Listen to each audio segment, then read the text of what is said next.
Hello and welcome to today's class. For this class, we'll consider the last concept under work done, energy, and power. So our last concept is what we call power.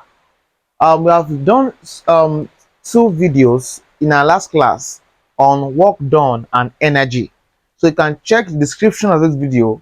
You see a link there to the concept of work done and energy. For this class, looking into the concept of power, right? So let's discuss the concept behind power. Let's consider power for today's class. All right, let's start with the concept of power. By definition, power is simply the rate at which work is done, right? So definition of power is simply the rate at which work is said to be done, right?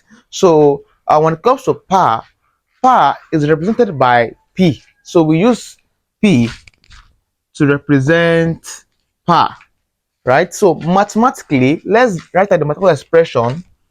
Mathematically,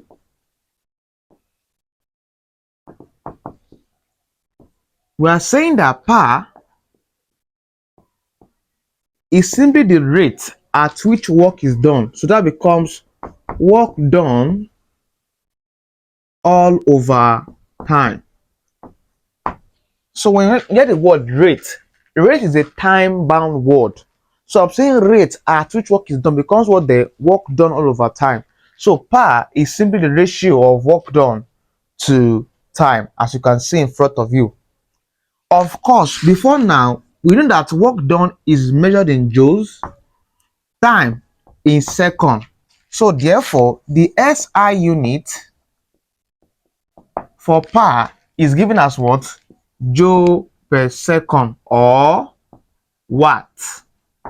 So note that there are about two SI units for power. The first one is what? Joule per second, and second one is what? Watt. So either of the two, that you are still very much correct. So I can represent the SI unit of what's it called? Of power to be either joule per second or watt. Aside from this unit, there are about other units for power. So let's discuss the other unit. Other unit of power include number one, we have kilowatt. Number two, we have horsepower. So this become kilowatt HP, horsepower. So aside from joule per second or watt, the other SI for power include kilowatt and horsepower. This horsepower is actually majorly used in engines, right? So from here, note that 1 horsepower is equal to 746 watt. In case of conversion, note that 1 horsepower is equal to 476 watt. All right, at this point here, I have to understand the concept behind the SI unit and definition of power. Let's derive several other mathematical expressions for power. We just said that power is simply work done over time, right? But also, we know before now that work done is simply the product of what? Force times distance. True or false? Force times distance. We know before now that work done is this. So it means that I can still express power. So therefore, I can see that power is equal to what? Work done, right? What's work done? Force times distance all over what there? All over time. So this becomes another mathematical expression for power, right? So at this point here again, also note that, please, at this point, note that we said again, from here, I can still express power. Power is equal to, we said is what? Force times distance over time. So from here, power is equal to force times into distance over time. This is correct. I just split these two outside this way, then multiply. So this time this will give this. So this is mathematically correct. So they are the same, but what? Different in expression. So they're still the same thing. But we know that velocity v is what? Distance all over time. Observe, I'm having distance over time here. So replace this one as what? Velocity. So therefore, I'm saying that power is equal to what? Force F times distance over time. That's what? Velocity times V. So therefore, we can still express force as the product of what? We can still express power as the product of what? Force and velocity, which I've shown you here.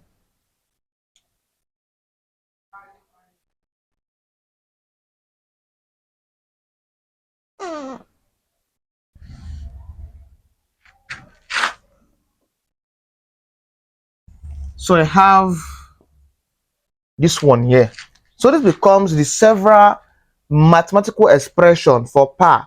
So power can be either work done over time, or force times distance over time, or force times velocity.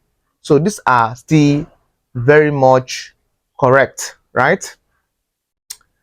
All right, at this point here, let's dive into something important. Let's try to discuss about some example under this, and let's see what we can actually do here. Example 1 says a car is moving at a constant speed of 20 meters per second. The force retarding its motion is 500 Newton. Calculate the engine power of the car required to maintain the motion. So let's start that question there. First is first, solution. Our first task is to list the parameter. What are I given there? I'm given speed, also called velocity. So I'm given velocity, that's v, as being equal to 20 meters per second. The force retarding its motion is 500 Newton. So I'm given force F as 500 Newton. So we're looking for power in that question. So it means that checking this formula I gave you, 1, 2, 3, which one of them has velocity and force? Of course, this man here. So if I recall this man, power is equal to force times velocity. What's force? Force is 500, multiply velocity is what? What's it called? 20. I have this. Multiply these two. I have this man here. So we are saying that power is measured in what? In watts, as I said earlier from here. So either I use watt or I use kilowatts. Sorry, joule per second. So the idea is that if my options are in terms of watts, I'll leave my answer in watts. If they're in terms of what's it called, joule per second, I mean this one here, I'll leave my answer in joule per second. For my option here, my answer in terms of watts, so I have this one as my answer. So I can still proceed to simplify this my answer.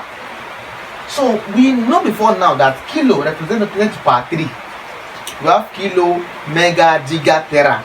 Kilo represents to power 3. So it means that this one, these three zeros here represent kilo. So therefore, I'll have that power is equal to this 10 here, then this one, that's power 3 as kilo, then I have my watts here. So that's why I see that we can see express power as kilowatt, as you can see here. Let's take one last question and end this concept. Example 2 says a body of mass 10 kilogram climbs up 10 steps, each of height 0.2 meter in 2 seconds. Calculate the power of the body per se. Solution to this question here. My very first task is to list a parameter. I'm given mass as 10 kilogram. Also, I'm given height. Height as what then?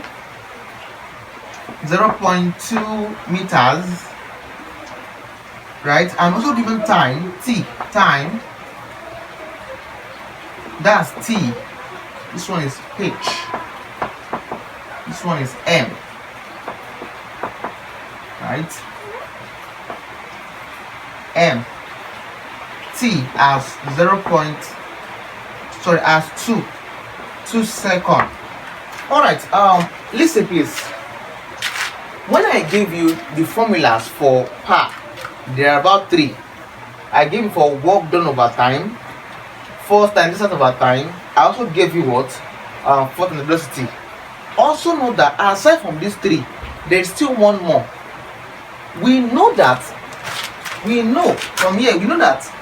work done is what? Mass times gravity times height.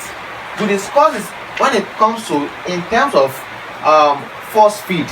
That work done in force field is what? Mass times gravity times height. So since work done is this one now, I can see that power is equal to work done over time, work done over time as power. I can see expression work done as what? Mass times gravity times height all over time. So it means that power can still be expressed as the product of mass times gravity and height to the ratio of time. So it means that for this question here now, I'm going to be using this one. So record that power is equal to mass times gravity times height all over time. What's my mass? That's 10 multiplied by gravity is 10, a constant 10. Height is 0.2 all over time is 2. From here, power is equal to multiply everything. I will have 20 all over this 2. So power is equal to 10 watts. So this becomes my answer to that given question, as you can see in front of you. Alright, see you in your next class. This becomes all the concepts here behind power, right? So I would advise to do well to watch our video before you download. It helps the growth of our channel. So if you're interested in helping the growth of this channel, do well to watch the video at least for 5 minutes before you download this. It helps the growth of our channel. Alright, see you in our next class. Thanks for watching and welcome to Excellent Link Academy.